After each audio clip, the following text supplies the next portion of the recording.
wannan cibiya tamu Fadimatu Islamic and Herbal Center da ke nan garin Gaida, jihar Kano, Najeriya. Ina muku fatan alheri da kasancewa a wannan markazi namu mai albarka, wato cibiyar kirkire-kirkire da ba da maganunuwa na gargajiya da waɗanda suke da asali a addinin musulunci, wato Fadimatu Islamic and Herbal Center.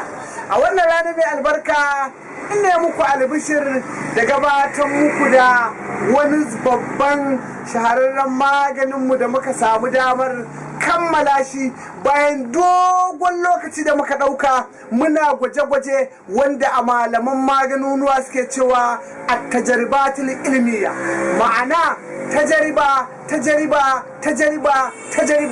har a tabbatar cewa kaza yana maganin kaza, kaza zai maganin kaza, kaza yana maganin kaza, kaza zai magance kaza.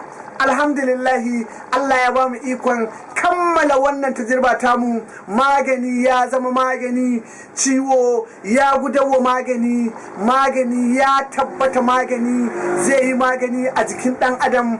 Wannan magani ne wannan. Cibiyar magungunan musulunci Fadimatu gidan waraka. Cibiyar magungunan musulunci Fadimatu gidan waraka.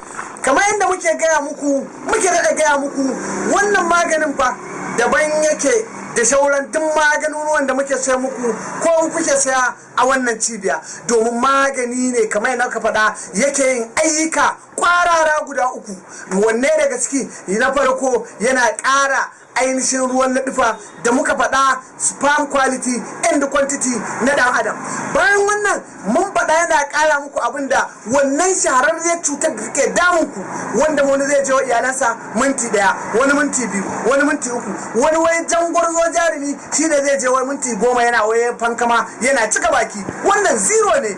Mun kawo muku maganin da in Allah ya yarda sai kun kira ni kun ce kun yi yanda kuke so. Kamar yadda muka faɗa, wannan maganin da kuke gani haɗe-haɗe ne da itatuwa da ganye-ganye wanda ba shi da wani side effect a jikin ɗan adam.